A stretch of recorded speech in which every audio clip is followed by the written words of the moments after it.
முத்தமிட்டா மோசம் என்ன உண்டாகும்? சத்தமிட்டா நிலைமை என்னாகும்?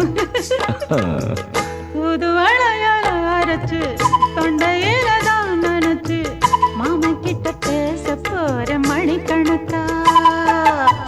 தூண்டாமணி விளக்க தூண்டி விட்டு எரிய வச்சு ஓ முகத்தை பார்க்க போற நாள் கணக்கா. அந்த இந்திரன் சந்திரனும் மாமன் வந்தா எந்திரிச்சு நிக்கணும்.